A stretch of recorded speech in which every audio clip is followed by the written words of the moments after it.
The Omnic Weekly.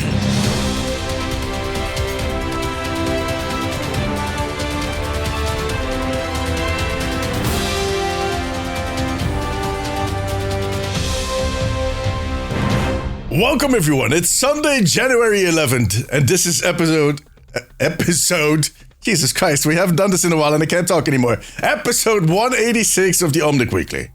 I am D, or Damesies, and I'm joined by none other than Frozen. Hello. Oh, I was going to say, Frozen, say something. Akila! Hello. And a guest for this week called Pog. Hey, Pog. Hello, what's up? Pog is hailing from all the way from down in Australia, so for him it's getting pretty late, and for us it's very early, so there might be a little tonal It's already the next day. Oh, damn. You're in the future. You announced the date. Damn it. Now we're going to know what happens in the future. But anyways, how are you guys doing? How are you feeling? How's everybody going after the New Year's? Everybody recuperated? I've been busy. I'm in a heat wave at the moment. We've been, everyone's complaining about cold winter. We've just had very, very hot days, heat waves in Melbourne. So we're just surviving, but it's been good otherwise. Why are you bragging, man? We're all freezing our asses off, and he's like, yeah, I'm here in shorts. We're sweating our butts off. Yeah. As a Brazilian that lives in the UK, the heat is overrated. I'm going to say that. I feel very lonely here because I'm one of those people that enjoys the heat. I prefer heat over cold. I don't know if Frozen is completely the opposite. I just heard Akila's going like, fuck that heat. And Pog is fine. Pretty much. Yeah. I'll just move to a hot island all by myself and suffer through it. But, You're welcome to. What? That's a very nice way of telling me to piss off. You're welcome to. Go live on an island. If you want the heat so much, you can have it all for yourself. Yeah, I don't mind. I think it has, I've said this before, but let me repeat it. I think it has something to do because my mom visited Crete when I was really young, like a baby in her womb. And I think that just maybe in a critical moment where I was like, oh, this is what it's supposed to be. Although I was in her belly, so that was like 37 degrees Celsius anyways. I don't think that argument really stands. UV rays go through. They absorb. Yeah, I might have something to do with it. But it has been a while. I've talked to the ladies. Like, I mean, we've done this podcast in, what is it going to be? Does anybody remember? I think March last year was our last episode. Yeah. Oh, it's been a long while. Yeah. It's been a while. And it's completely my fault. It's not like it's just been because I had to refocus. I had to kind of shift some things around. But we're back. We're going to do this back on a 2-weekly basis. So you can expect episodes every 2 weeks. And you can expect the same stuff you've always had, like us just ranting about random stuff. About 80% of it is Overwatch. Sometimes we veer off in really weird directions, including weather, food, and anything in between, basically. But it should be fun. But first, before how about this? Sorry. No, I was just literally going to say, like, since we're talking about heat and all things related, I was going to do a really bad segue of asking you guys what you think about the very hot lava skin that we got recently. But G is going to introduce the topic, so I was getting ahead of myself. No. I was actually going to introduce Pog a little bit because everybody knows you. We've talked. I just wanted to be polite. We have a guest and was like, Pog, introduce yourself to our audience that doesn't know you. And then we're going to see if we can do that bridge again, Killa. I think it was a good idea, but I'm terribly sorry I ruined it for you. But Pog, it's fine. tell us more. Yeah. You had a great segue. All right, I'll give you the quick rundown. Hello, I'm Pog. I'm a content creator based in Melbourne, Australia. I stream on Twitch about 4 days a week, mainly playing Overwatch 2. I also make lots of videos on TikTok, on YouTube, Instagram, like fun quizzes about maps, sound design, some hero lore, and then some other silly things like identifying heroes by their feet. Don't ask too many questions, and I've seen those. Deep about what everyone sounds like when they're on fire. I don't know. There's a lot of mooning. As a player on Overwatch, I'm a bit of I've been enjoying Overwatch for almost 10 years. Wait, this is a 10-year anniversary this year? It is. Yeah. Yeah, and I'm a very relatable player. I play support and I am at gold rank, and that's pretty much where I sit, and that's me. That's us. That's all of us. Like, we're all gold platinum players.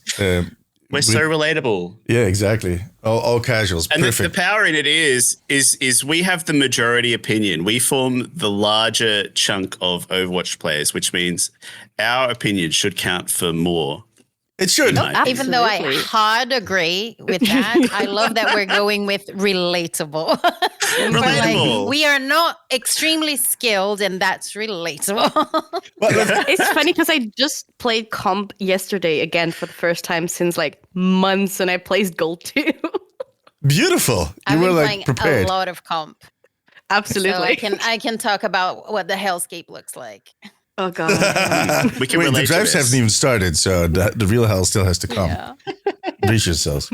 No, I think, look, if you look at the graph that they share occasionally with, the little bell curve of how many people are in certain ranks, we're dead in the middle. We're perfectly positioned to give our opinion and try to get Blizzard to listen. Let's see if that works. Good luck with that. Anyways, but thank you for that introduction. Now I'm thinking, how can we make that bridge that Kila just tried to make? What do you guys think about to do for a skin? There, I ruined it. There, did it. Let me give my opinion first before... I love this skin, period. All right. Akila, what do you think? That's it? Yeah, no. Very little comments. No, I saw it like, okay, so I like lava themes generally. I really like them. I like that they did like this skin thing. What I don't understand is this one wing. I looked at the thing and I came back from work, logged into Overwatch, looked at the skin, turned around, I was like, why is there one wing? Like I get it with the one fist, but it's I don't know, it seems out of place for me. But that's Wait. the design of it. Is it maybe to balance them out? Is it on the I didn't pay attention where it is. It's not on the opposite side. It's like on the damn. same side. So Yeah, I it's don't a know. tilting Like, issue. it would seem that would be really heavy, so he would be walking lopsided all the time. I don't know. The way I understood it going was with like physics. he's been. It's like he's been hit with a big like magma fireball on that side, and that's sort of like a splash coming out the back. Yeah. That's how I sort of saw it. Oh, I didn't even think about that. I didn't see of the lava splash. I also saw it as a wing, but I did get the same idea that like this is like the mutant side, and the other side is the normal one. So I didn't find it imbalanced. I always have very unpopular opinions.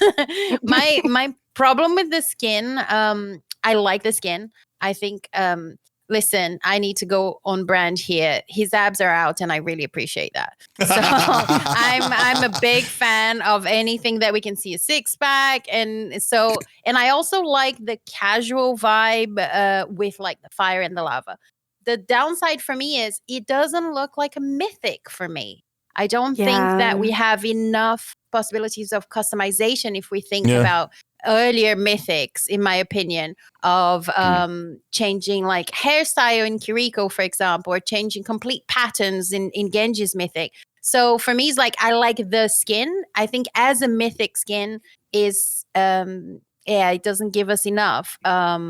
And I think that I get mythic skins for characters that I don't play because of the customization. And here, for me, the fist doesn't change enough. And the only thing, it seems like we have 4 levels of recolor and a bit of a fire effect. So that is my issue with it. I was like, it's a very cool skin for a legendary, but I don't see it like a mythic that really hit the spot for me.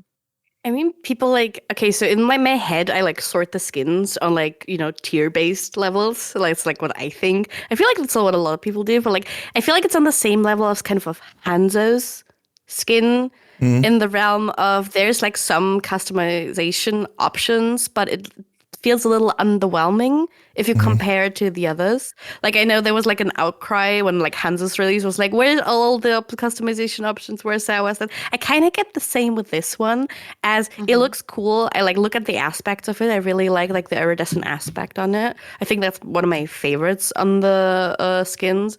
But it's not really, it doesn't really change, like even the shape. You have like skins that drastically change shape in the customization options, as Akila said.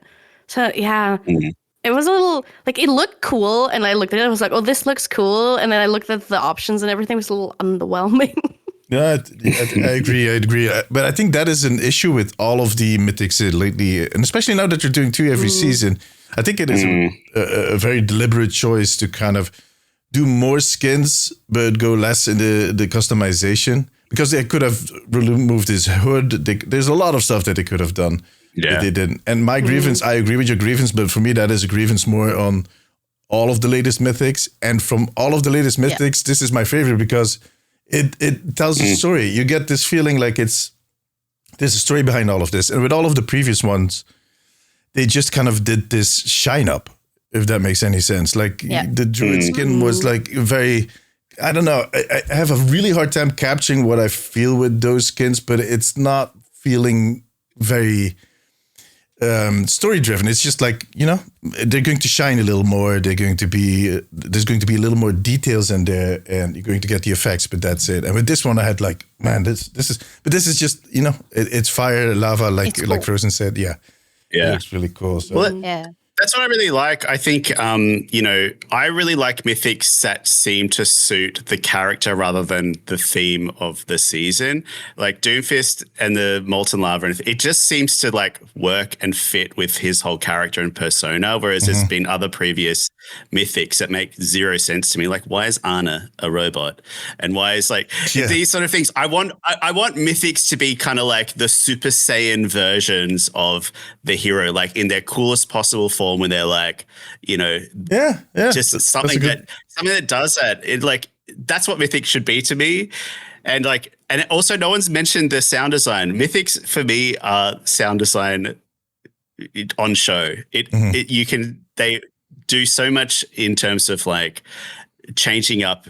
That like if you look at Doomfist's sound now, it's really bassy and deep and like hard and rocky, and it sounds super cool to like play around with that as well. And all the animations, like when you're actually playing as him, you see all like rushing fire when you're charging up your punch. Like that stuff's really cool to me. The customizations, I agree. Like, if it's mythic, I guess that's part of the appeal of it. There probably should be more. Like, just have an option to take his hood off or change his head a little bit or something like that. But I don't know. I think overall it's super cool because it fits his character, and that's what I look for in a mythic. Yeah. That makes sense. I think the customization thing for me is mostly because I get very wary whenever we get an extra currency.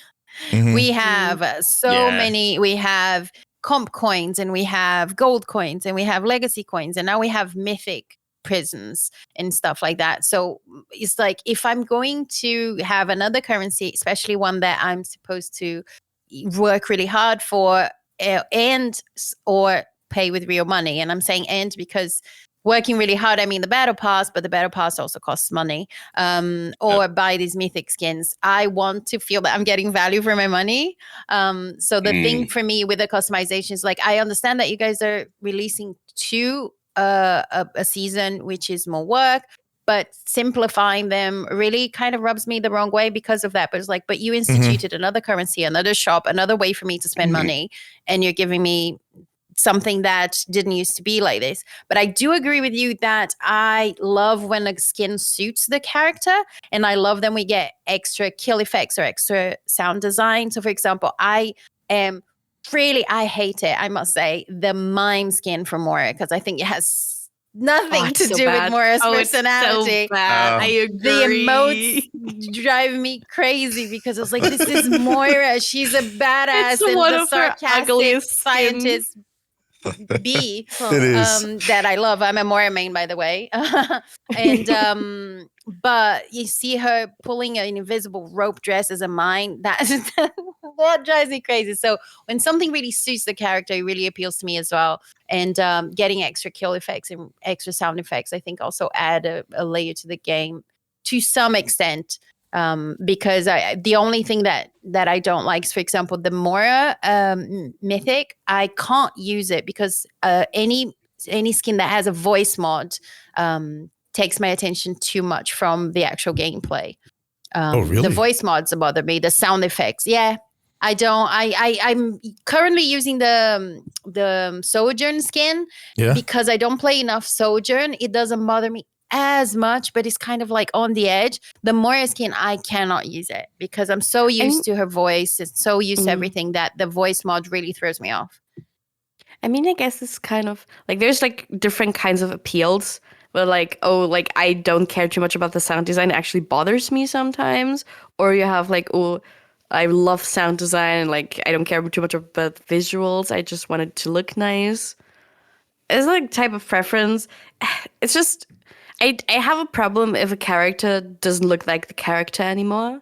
Because that's what always was a core part of Overwatch. Like, it always was supposed to have, like, these core parts of the character that are supposed to stay there, and it's supposed to be recognizable.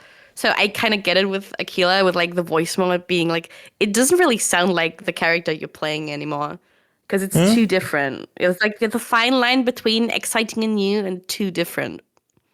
Yeah, I can get that. Never bothered me. I mean, for me personally, it didn't really kind of interrupt my gameplay or kind of interfered with my gameplay. But I get what your point that for some people it will be, and it is. If it sounds too different, I mean, there's a few of those skins in there that have a really heavily adjusted voice. Like Hanzo's also, he sounds like he was.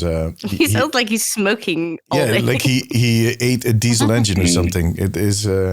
So there are definitely a few of them. And I More is think also Mercy has like villainous voice lines. It sounds like she's like speaks in this like evil persona as well, right? But it's still her voice, isn't it? The Mercy one, for example, I like it because she's too nice. This is a personal preference. So when you get that evil skin and you res someone, she kind of goes like, "Oh, do I have to?" It's kind of my feelings exactly. It resonates with you personally. Yes, it's that. That is very a personal preference of like, if someone needs a savior again, great. It's just like it is not in line with Mercy's character, but it's in line with Mercy's character of that skin. So I feel that like that Mercy is a different Mercy, and that is in line with what happened back then. Because if you guys remember, we had this whole mode that some characters were not Talon and some Talon characters were now Overwatch. So it was in line with that kind of alternative universe. But Mercy's voice was not changed. She changed her tone a little bit. But what I mean is like, for me personally, the voice mods, like the very robotic ones, they threw me off a little bit. And more specifically, because I played Moira for literally hundreds of hours, it's become background noise in a good way. You know what I mean? Yeah. And then this background noise suddenly sounds completely different. It actually affected my gameplay. It's very interesting. Yeah, that is interesting. It never bothered me. Speaking of mythic skins, just curiosity, because we didn't talk about it since we took a break. What did you guys think of the Junkrat skin? Because also it has voice mods, right? I'm not a big fan of the Junkrat skin. It kind of falls in that same category that I was describing earlier. They would just kind of shine them up and kind of, for me, it didn't feel like Junkrat personally. So I skipped on that one. I passed on that one, even that I do play Junkrat occasionally. And it wasn't my thing. It wasn't my jam. I haven't really cared for it, honestly. Like, with the past year, I think at this point, I got like 200 mythic prisms. I know some of others here also have a huge amount of mythic prisms saved up. But it's just a little couple parts. Like, I didn't play the characters really, but also they weren't cool enough for me to get them anyways, if that makes sense. Because I looked at them, I was like, well, this is okay, but it's not really something I would like, pay my hard-earned mythic prisms for. I've collected every mythic so far, and the Cassidy one is the first I'm skipping. Oh yeah, it is showing abs again. I don't know what you think about the Cassidy with the abs. All the male mythics show abs. I think that's a fun fact. Oh, do they? Fun fact. Oh yeah. Even the Reinhardt one. Fact. Yeah, they all do. Yeah. Listen, I'm not complaining. There's this weird floating thing behind his head that kind of reminded me of a Genshin character. I'm not gonna lie. I found him a little bit Jesus. A little bit. Yeah, he looks like, he does look like Jesus. Oh my God. With the floaty thing. So the cast one, you asked what I think with the abs. I got the mythic skin. I don't know why, because I don't love it. Abs. Abs. No, but that's the thing. I was going to listen. I've gone through these skins, and his let me see the name. The lifeguard skin That is the one of my go-to. His abs are showing. But if you compare the lifeguard skin with the mythic skin, I think the lifeguard skin, we were talking about telling a story, and I really like how he has a flare gun, and it's like it's a fun skin for me that still shows up. More than the mythic skin. The mythic skin, the story of Cassidy's mythic skin for me is confusing. Yeah. I seriously thought like it's a bit too Jesus for me. And I don't understand why he's so shiny. Cowboy and Jesus. He has a halo. Yeah, he's just like I'm pretty sure that somewhere in Texas there's a church where they have Cowboy Jesus. I'm pretty sure that exists. You know, with sandals and please. You know what it is because McCree died. And that's like his soul. That's a good one. Cassidy rose up. And now he's Cassidy. The second coming of Cassidy. All right, there we go. Oh my God. We solved it. I think I'm going to make that the title of the podcast this week. The second coming of Cassidy. I'm typing this down. I love it. Perfection. What do you think about the Junkrat skin, Akila? Also not my favorite. Didn't like it. Didn't care for it. I just realized that I have a preference in general of the summer / lifeguard skins. I love his summer skin too. Or winter skin, actually. Sorry. Summer skin. Both of them, actually, right? Because he has... let me grab him here really quick. He has a lifeguard skin, but he also has the beach rat one that's a bit older. Beach rat one is fun. But... it's fun. They're both really fun skins. But yeah, I didn't care for the Junkrat Mythic. I didn't like but that's a personal preference, because there are things that I can look at objectively, like, okay, this doesn't make sense. But with the Junkrat, I didn't like that mask. I don't even know if that's supposed to be made of fire, made of metal, made of hologram. The hologram, yeah. I didn't really like the. There was nothing about it that really called to me like that. There are other skins that make his wheel a lot more interesting. I thought his wheels like that is okay. That didn't vibe with it either. The one thing they removed that was actually funny was the tongue on his strap, but they removed that in a recent update. Aww. So he used to have like a tongue sticking out of his strap, and I think it just got some people to. That's fun. But I think some people were getting too inspired or too insulted, or I don't know what happened there. But we can't have good things. No, it was removed. Okay. So I have one tiny little sidetrack. I'm very sorry, but do you remember the Noir's like the Noir Reaper skin? Yeah. In the doesn't he look like Widow? Doesn't he like a little bit look like a yellow Mr. Eggman from Sonic? I have to like throw that in there real quick because it really like stood out. Reaper, what? Reaper looks like Eggman? What? Yeah, like a yellow version of Mr. Eggman from Sonic. He kind of does. Do you smoke a lot in your space, and is your screen looking yellow? Because that is black and white for me. But I'm trying to look it up to make a comparison. I love that skin, but I don't see Eggman in it. No, he's not even bald. I think isn't he wearing a hat like a? The skin he's got dark black hair. Yeah. But like, I don't know, maybe is it the mustache? I found it. Mustache and the round glasses. Oh, the mustache. Yeah. It's the glasses and the mustache, I think, that give you. There is yellow in there. Yeah, you're right. Yeah, there is yellow in there. I'm not. Oh my God, you made me feel crazy for a second. No. I mean, if I make you feel crazy, that was on point. But I don't know. It kind of reminded me of it. I can see why, but it might have been like maybe Mr. Eggman's murderous cousin. Which definitely exists. Twice removed. Yeah, definitely exists. Twice removed. I'm going to move us a little bit away from the mythic, although one more question in that, and then we're going to move on from the mythic thing. But what do you guys think about, well, I'm going to make a duo question. What do you think about the latest mythic weapons, and specifically the mythic Orisa weapon? Because I love that weapon. I love that weapon. It's my favorite thing ever. Exactly. I love it. Orisa's not a character that gets you. If you say you enjoy Orisa, that's not a popular take, and I am an Orisa enjoyer. Same here, man. And I main the rubber duck skin. As soon as that came out, I purchased it. It has been the only skin. You can't convince me to change it. And the mythic that came is a perfect fit. They were a match made in heaven, and you get a little thing to do. You can keep reloading your gun to get your gold pull. It's amazing. It's I make it into a stream activity. I can literally watch. I make it into a thing, guys. How many clicks before I get the golden object? It's amazing. Yeah, we sit in spawn and like people watch me pull out patches out of the thing until we get a gold one. It's amazing. Oh, I love it. It's so cute.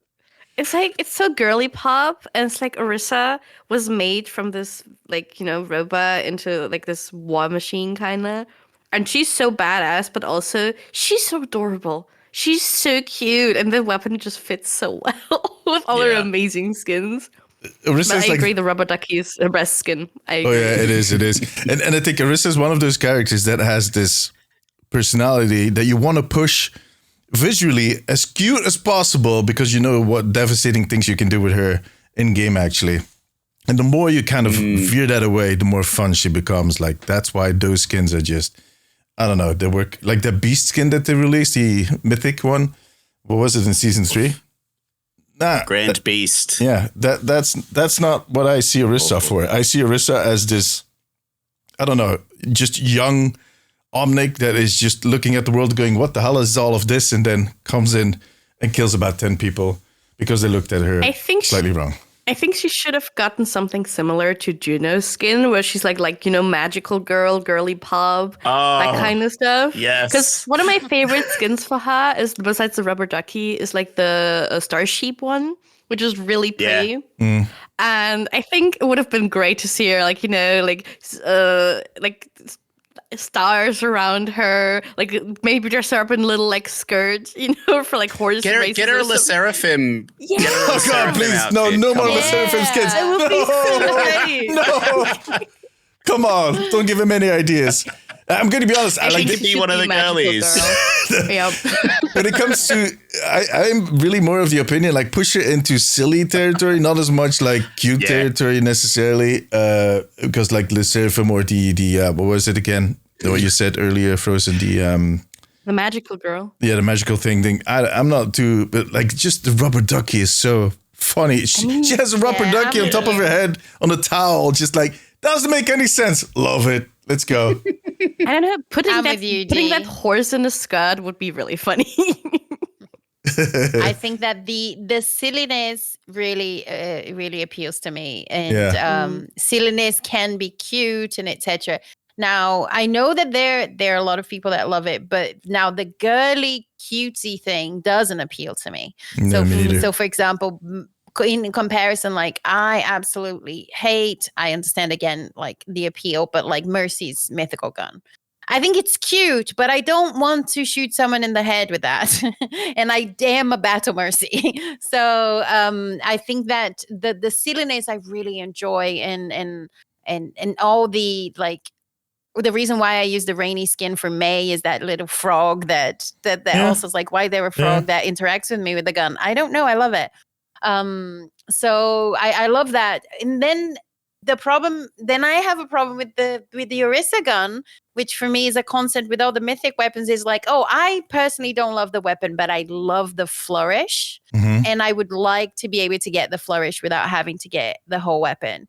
I know with the Orisa gun, that doesn't make a lot of sense, because it is you would just have to have a hole in every weapon.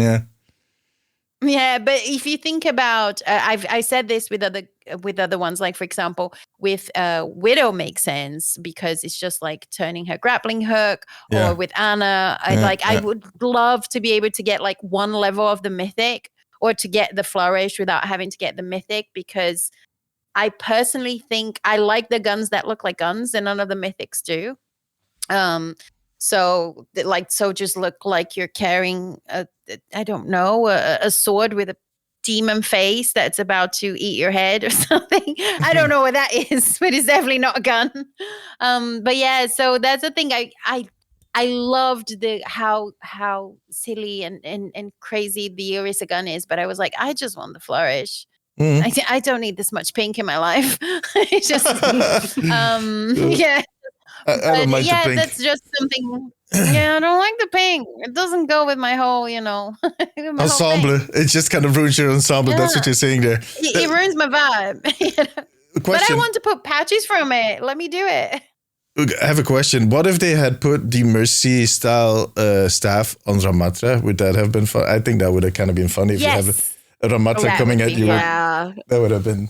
That is kind of the level I'm looking for. That goes back to the realm of silly, isn't it? Yeah, I think we like skins that go with the character or that they are far out enough that is fun. Yeah. So like the Moira one, I think it's not silly enough. The Mime one, it seems like it's taking itself a bit too seriously. But I think it's exactly that. For example, if we had an Orisa girl pop skin, that's why when you said Lacerda, I was like, yes, I would love that. But if I get another girly one for Juno, I'm like, no. Juno is all about that. Like, give us comedy is a lot about contrast, isn't it? Mm-hmm. So it's the silliness is also in putting these characters in situations that are not to do with them. Yeah, exactly. So I'm all for a LeSeraphine Orisa skin. I think we just had enough LeSeraphine. 2 pairs of waves. jeans. Come on. There are other bands Not out one, there. but 2 pairs of jeans. Yeah, exactly. Oh, damn. A lot of sneakers. And then we have to have that whole discussion of how would you put trousers on a horse? No. Oh my god. Right. Yes. I think it's time to move on to the next topic because now we're getting into territory that is going to become a 4-hour episode if we continue on this path. The mid-season update. So we got the Doomfist skin, the Orisa mythic weapon, although that one came out in the start of the season. We also got something special this season, very surprising actually. They brought back just for this weekend, I think, well, we're Sunday today, so we're in the last hours of that being a thing, but they brought back the assault mode. In quick play, you got 3 maps. You got Temple of Anubis, you got Hanamura, and you got Volskaya Industries. And then it came back to the arcade with all of the maps, including Paris and Horizon Lunar Colony. How do you guys feel about that returning for a week? Are you kind of voting for those maps? Yes. I was very excited. Every single time, yeah. I feel like you guys are kind of echoing dissent. I didn't hear what Akila said, but I think you're. I said absolutely. Yeah, absolutely. I'm voting for it. Yeah. Like, I feel like that is the sentiment overall in the community. I feel like there's a lot of enthusiasm for the fact that Assault is back. Do you guys think that this might lead into something else? I'm just kind of feeding it in because you can tell by the tone of my voice that I'm thinking it's going to be something bigger. But funny. If you heard of PAX Australia in October, I put a panel on about Overwatch, and it was mentioned as part of like a hot take or a suggestion that now that we have map voting, that Assault map should return to the map voting pool because why the hell not? Yeah. And it's funny that it's interesting that it might be coming true again, given this test. I just see it as a big survey. I feel like Quick Play Hacked is a survey. It is. that gamers do. And so when I played, I played 12 matches of Quick Play Hacked, and I only got Assault maps 2 times to vote for. And both of those times it was unanimous. Everyone who voted for the Assault map. So I don't know if that's just because it was so rare to see, or if they actually want to play. I don't know. I think it'll be interesting how they figure it out. The only time when I played yesterday that I haven't seen in a unanimous vote was Volskaya Industries. Yeah, that was the only time they haven't. As well. I love Volskaya. Yeah, they have like we got Volskaya, but we had a few people who didn't vote for it, which I was like, okay, that's some Volskaya haters right there. Volskaya haters. Yeah, no. It's not my favorite map, but it's a fine map. I like the. I was going to say that. I was going to ask you guys what you feel, because maybe my first thought was the people that didn't vote for it don't know it. There are a lot of people who started playing Overwatch 2 and then Overwatch 2 also more recently, and maybe they're just like and you can see by, for example, Atlas, people tend to vote away from the maps that they don't know. At least that's what I see, especially in comp. You don't want to risk your rank based on a map that you don't know as well. So I was thinking first, if the people that didn't vote for it maybe didn't know the map. And my question to you guys is that I voted for Volskaya immediately, and then my first thought was like, oh, I remember this map. I love this map. And then after 30 seconds I play, I was like, oh my God, this map has some terrible choke points. And I remember how hard it is to get past. that point and that point, and the only way to play this map is either you steamroll or you never get past that first door. So I also kind of got me wondering, like, do we love these maps because of a little bit of nostalgia and a little bit of like, oh, remember when we started playing Overwatch?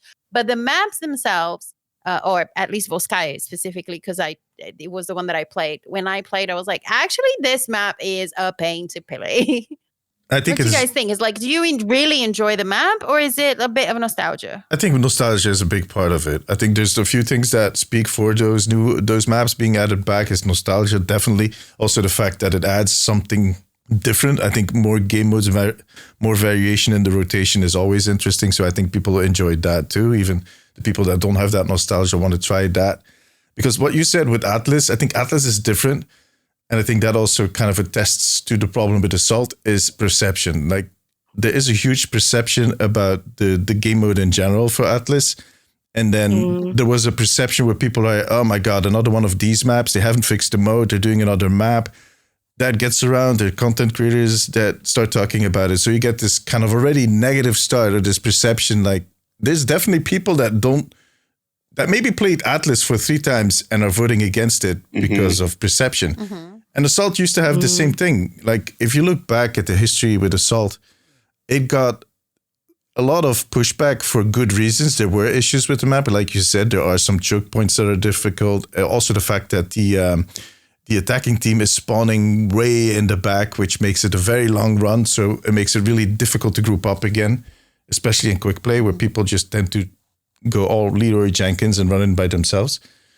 So there are these challenges that they had and that they realized back in the day. Blizzard knew like, okay, this is an issue. But the reason that Assault got scrapped was, in my opinion at least, mainly due to perception. People complaining and big voices in the community complaining. And those big voices getting a following and people just jumping on the bandwagon without even knowing what they're talking about because they don't understand the game that well. They don't play it that much.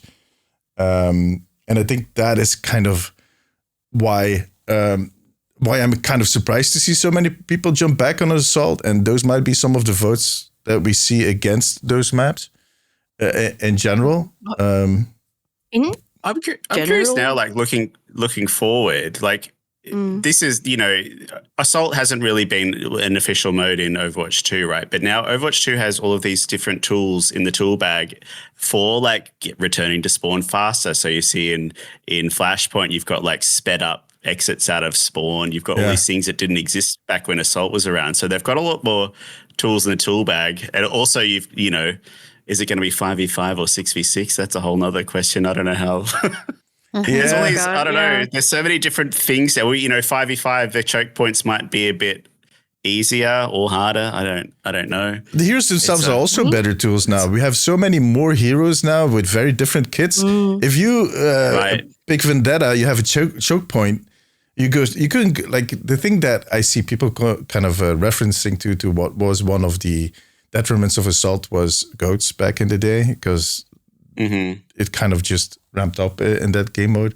But I think with the kit of heroes that we have right now, you can actually assemble a team that is going to deal with those choke points a lot easier. And that I haven't seen this weekend. I agree with Akila. I've hit those same walls on Volskaya, that first gate, where people are just standing in front of the gate, or Hanamura, where people are standing in front of that first gate and just trying to, no, guys, you have this entrance, you have this way to get in, we can fly over, we can dive.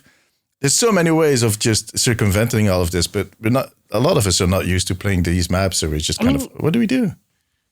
Do you think it's more like a force of habit? Because, like, of course, like a lot of people who like know these maps or are familiar with these maps will pick it, and it's gonna like go back into the force of habit. Oh, I want to go through there, pick a hero I know, and like go through there, but not like really think about the new possibilities that there are. Oh yeah, definitely. Because I feel like we are creatures of habit, right? So it would like take some time for people to like, try different stances, or maybe, because people follow bigger content creators, for someone to be like, hey, this strat actually works. And then everyone tries it and it's like, oh, I can fly over there with Vendetta and then follow them with Kiriko. And then, like Hazard can jump over there too. And it's like, this whole thing of people just have to get used to the mode again with their new tools that they have handed to them by the game. Yeah, exactly. I think that is the thing. that is very difficult to fix in one weekend. But as Bog said, I think this is a survey. They're checking, are people skipping these maps? They take into account that it's new and people are excited, there's nostalgia. They take that all into account. But if they notice that everybody's skipping on those maps, they're like, all right, we're not going to bring it back. But after this weekend, I think they're definitely thinking about might be as soon as season 21. Like going, all right, here we go. They're back in rotation. Enjoy. Yeah, I think they would be great additions. But I just wanted to add something because we mentioned Atlas, just a little thing, because I thought you're so right that it's like it has to do with the reception and the mode, not just the map itself. And I remember it getting so much already negative feedback without the map really being appreciated. And I had what I considered a privilege. I have one of my very close friends and a person who plays a lot of Overwatch is Moroccan. And I very excitedly told him, like, did you see that the new map is in Morocco? And it's like, no. And we went into it in the workshop, and I actually went around with him on comms, telling me what he thought about the map. And he was like very carefully looking like, oh my God, the colors and the textures and this. Oh, and he would stop in every single corner and say like, oh, the people who worked on this nailed how it's like to be in Morocco and different parts of the city. And in like few minutes that I saw a person doing that, and the pride in his voice of like, oh my God, this is a beautiful map, the colors, the textures, this is home. And it was such a beautiful experience and a privilege for me to hear him saying that, and immediately just hear people like, I'm never voting for this ever. And you're like, oh my God. So yeah, I just wanted to add that, because when you talked about reception, it hit home with me thinking like, oh my God, there's so many maps that are actually beautiful, not only because of their artwork, but also that have been thought in ways to enhance gameplay and to make you use these new tools and to make you get out of the box. And going on what Frozen said as well, is like, we're creatures of habit and we need to change those habits to be able to keep growing in this new map, this new mode, and etc. And there's so many people in the community so resistant to it, of like, I don't like this, I don't want this. And he's like, well, but this game is constantly evolving and we need to evolve with it, because otherwise it's Overwatch 1. And Overwatch 1, the main criticism was like, oh, there's never new stuff. There's never new heroes. Like, you guys need to pick a lane. There's still people saying that, by the way. Heroes and new map? There's still people saying that. Like, if someone said to me a year ago, like, Overwatch doesn't do enough updates, it's still the same old game. Like a year ago, I would have gone, okay, you're not following the game, but if you're not following, I can understand that.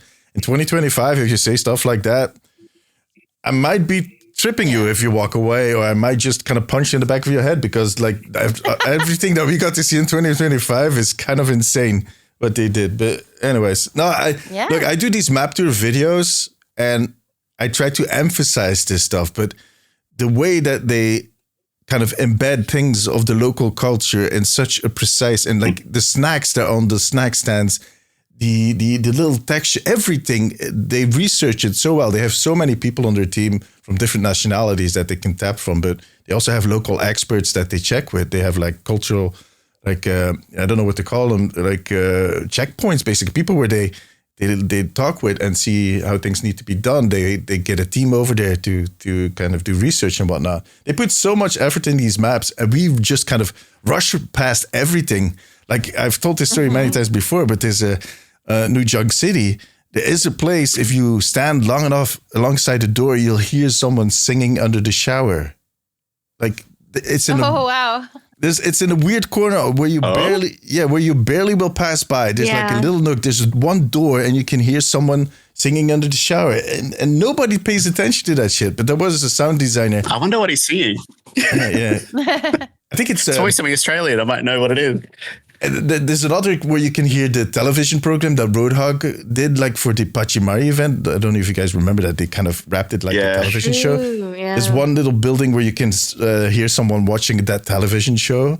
Like all these kind of little details that are hidden everywhere that make it a pleasure to discover these maps in those modes. And we just kind of rushed past all of it. It's insane. Even they did it before. The Volskaya dancing robot. Like, I've been talking so much on every stream. I'm pointing out details to my chat. Like, that robot occasionally starts dancing if you capture the first point. Nobody ever sees it because once you capture the first point, you're rushing towards the second. All the these small coconuts details. in Samoa. Yeah. When you win, the sometimes you get coconuts. coconut.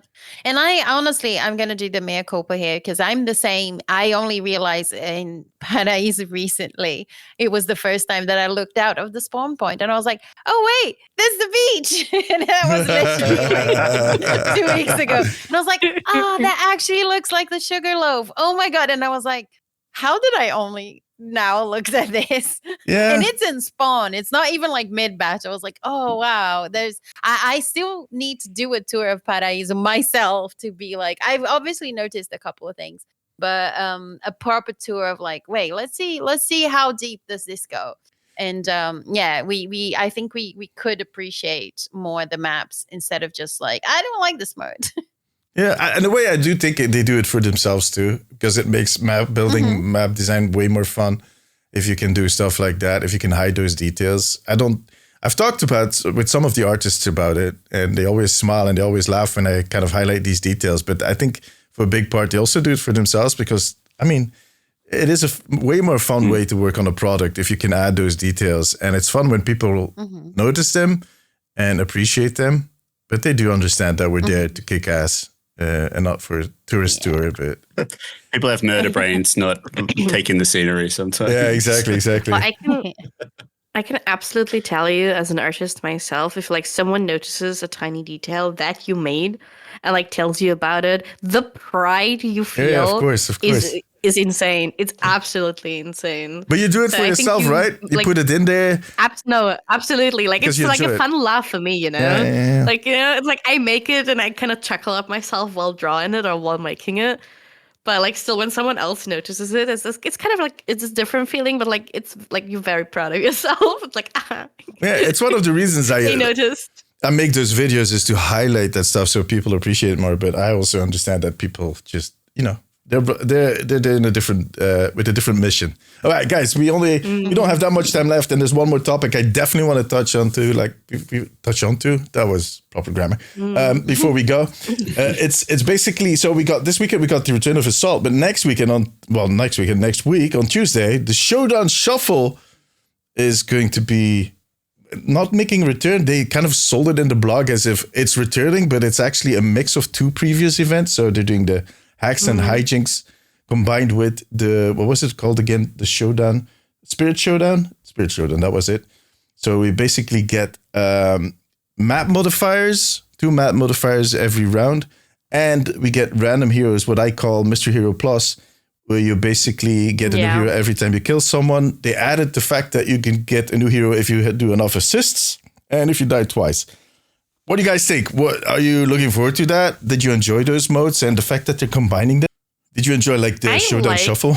Or sorry. Okay, so in general, I like Mystery Heroes a lot. I liked it when you can just pick a role because you know sometimes I just don't want to play tank. Like I want to do that kind of mode, but I don't want to play tank. So I personally really liked it when they did that. You can just pick like support or DPS, and you just pick any of the DPS, especially if you want to like train with them. Yeah, that's a good tool to train, definitely.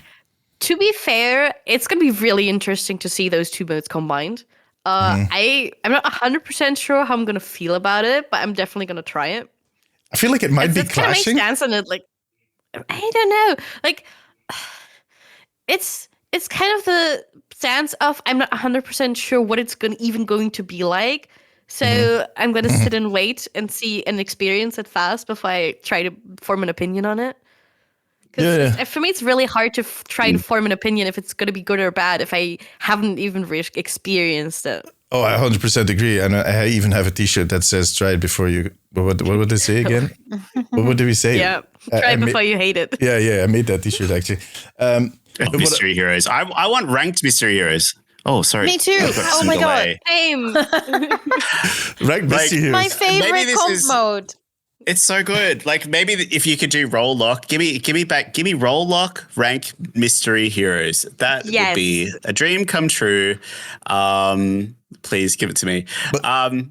Would you do it? Wait, I'm going to interrupt you. Would you do it the way they do it in Mystery Heroes right now? So anytime you die yourself, you get a new hero? Or will you do it the Spirit Showdown way where you get a new hero every time you kill someone? Which one do you prefer? I like the tactical reset of switching when you're on a less familiar hero, but maybe if you're doing role lock, you're probably more familiar with your roles. Like if I'm on support, I've got a workable roster, ability on most of the support roster. Maybe it's fine. I guess we'll have to see how it plays. But I do like the assist and getting your limbs, because often in those modes you can have, say, someone getting mercy and just like dominating by hiding and just getting tactical reses, just to really try, ultimates are so powerful in those modes. So just really trying to optimize to keep people alive to get ultimates is sometimes pretty strong. Yeah, I have to see how it goes. I'm not sure what the modifiers are about. I might have missed that before. Oh, did you do the hacks and hijinks back in the day? That was in season 17, I think. Yeah, there's been so many modes. That's where that's where I think it's going to clash, is because there are some modifiers, for instance, that will make you stronger if you're flying, or the other way around, where you're going to be stronger against flying heroes. Oh, right. Okay. With a modifier back in hacks and hijinks, you looked at the modifier and you picked accordingly towards the modifier. So that was going to define your choice of hero. And I think that is a big strategy within Blizzard or Team 4 right now, is to kind of give the hero picking more layers, to give you the choice of hero that you have and which one you will be picking in the end. That is going to be dependent on a lot more stuff that is going on, and modifiers or team ups like we saw on Halloween. That those are things that are on the table to kind of influence your choice of hero, because one tricking is fine, but I mean, the more heroes they release, the broader their roster gets, the more they want people to spread over that roster and make those choices, not necessarily to counter other people, but to kind of look at the tools they have available and how they can optimize them for themselves instead of trying to block the other team of doing the same thing. And I think that is going to play part of it. Wait, I'm going to finish my sentence. Give me 1 second. And then I think the fact that they give you random heroes now is kind of counterplaying that, because you're going to pick, like, if you're strong and flying heroes, you're going to pick Echo. And the other thing, and back in the day with hacks and hijinks, but now they're going to give you a random hero. So you might be Soldier, you might be, I don't know, Torbjorn. And then that modifier is not going to influence you at all. That's why I think it's going to clash, in my opinion, at least. Sorry, Frozen, go ahead. I guess one thing that just came to mind that I'm a little worried about, that is going to be like a little gotcha the game mode, if you know what I mean. That's like some people are going to get insanely lucky with the heroes they get, like especially at the start and with the picks and like the map modifiers, and that they're kind of just going to dominate. And it's going to not feel like you can do much with your skill, but more like you have to be lucky with what you get. Mm-hmm. Yeah, exactly. Because I know that people hate that, especially in Overwatch. Yeah. I mean, so I guess I'm a little worried about that. People like being like, oh, this is too much gotcha. This is too much like luck. Too much random. Yeah, too much randomness going on. Yeah, it's random on random on random. Well, we'll see. I'm going to be the devil's advocate for that, which I normally am. Which is, I was just going to say, for example, I was a big fan of competitive mystery heroes, and I'm so glad to find a fellow person that does that. Because the main argument was like mystery heroes is not fair because you can get some really good picks and et cetera, et cetera, et cetera. It's not fair on comp. But I think that part of that enjoyment of mystery heroes is embracing the randomness, and sometimes it is unfair. I think that some light restriction is good. For example, they restricted to 3 of the same role, which I think 3 tanks is already too much. I wish they would restrict it to 2. But other than that, I'm very happy with the randomness. Otherwise, I would be playing quick play. So, for example, I am a very, very big enjoyer of mystery heroes. And I actually didn't like the mystery heroes role because it wasn't random enough for me. So I'm also a big support player. And the support roster is obviously very minute compared to DPS, for example. And any support that I would get, I would know how to play. At least ish. And challenge you. And it wasn't challenging. And it basically felt like quick play, because in quick play, I'm the kind of player that will adapt. So I like to play more, but here a Mercy would be good because I have 2 flyers, or here I'll get an ERA to get value of my pylon or whatever. So for me, Rogue Mystery Heroes wasn't random enough. So my point is just that if you go into the mode thinking this is not going to be fair, but the luck could be on my side, it could be fun. You know what I mean? When they have 3 tanks and we have 5 supports, we have managed to turn that around. You know what I mean? It is frustrating. It is hard. But otherwise, I would just play quick play or role play, or, you know what I mean? Yeah, no, I get it. This is just me being the devil's advocate of like, this can still be fun. It depends on the expectations that we put on it. Yeah. No, absolutely. I'm not saying it couldn't be fun. Well, I guess I'm saying is like with Mystery Heroes, there's kind of like this kind of a little controlled craziness is what I'm gonna maybe call it, since, you know, like they already put the restriction, as you just said, you know, like you can only have like 3 tanks in a row or whatever, which is like kind of like putting a chains on it a little bit, so it is still fun in its randomness, which I'm just worried maybe that it might be at some point be too random. You know, that there's a sweet spot of randomness that's incredibly fun, and I think Mystery Heroes is absolutely there. That, you know, you can like just play on end the entire time, and it's just a blast. It's just sometimes it can be a little too much. I think I agree with Frozen to the fact that I think if the randomness is on one surface, so to speak, I'm going to try and explain this with physics. This is going to be interesting. But basically, if you have like one surface on which you have all these random factors playing, there is a certain expectation that you have, and I totally agree with you that if you are stuck to one role, it can just be those heroes that you know that don't pose enough of a challenge. But if you kind of layer them on top of each other, where the modifier is also going to add a random thing to it, the question is, how many situations are you going to be in that your hero is going to be completely useless compared to the modifiers that they add? If that is over half, or let's say 40%, even 30%, that the hero that you get is not only about your own skill level, but also, you know, it just kind of counters it gets countered by the modifier that they add, or it kind of completely ignores the modifiers that are active at that point. It's going to kind of bring down the fun a little bit. I think it's just that combination, like that stack, that tower of layers of modifiers, which is not physics. But anyways, it is going to define. It will require some fine tuning, right? Yeah. Yeah. You know, I mean, every mode does, but yeah. And I don't remember all of the modifiers by heart anymore, so I don't know how many are going to lock out which hero, like how many heroes they're going to lock out with a certain modifier. But the example is flying heroes do a lot more damage, or you take more damage as a flying hero. If you only get Echo, Farah, and flying heroes throughout the whole match, you're going to be frustrated because at that point that modifier is active, and you're basically, how do you call it? In Dutch we say a bird for the cat, but I don't think they say that in English. But you basically are an easy target throughout the whole match, and that is not going to emphasize the fun you're going to be having. So that's what I'm worried about, and I think kind of what Frozen is pointing out. But the proof is going to be in the pudding, because we need to wait and see what it's going to be like if they manage to balance it, and if the modifiers don't exclude a lot of heroes, but just add this little spice to it. It could be a ton of fun.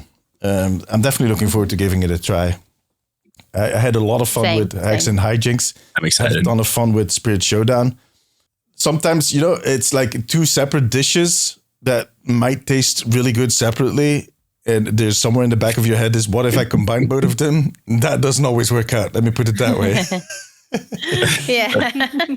But we'll it could be a delicious fusion. Who knows? Yeah, exactly. It could be the most genius fusion ever, or it could just be looking like poop. And we've all been there. Like, some combinations of food just look like shit. Basically, that's what I'm trying to say here. But I think that is a good ending to today's episode. I think we I did a prediction at the start of the podcast. I'm going to be proud of us if we make it to the Showdown Shuffle, and we did it. And all the rest of the topics, we'll keep those for in 2 weeks. We come back. Hey, guys, I want to thank you for being here, for having a chat, for making this first episode in a year another fun one. And have a good rest of your Sunday. Go have fun. Go have do some more dancing.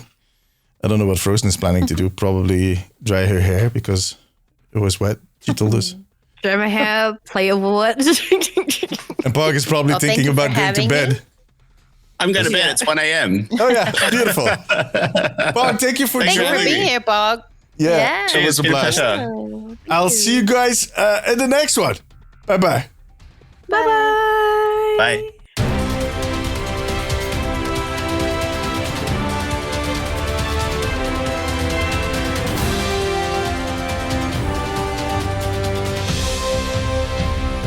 Thank you for listening to this episode of the Omnic Weekly. A huge thank you to our patrons. You guys are legends. And you too can join the Omnic Post family over on patreon.com/the Omnic Post. Subscribe to this podcast on whatever channel you are listening or watching this episode.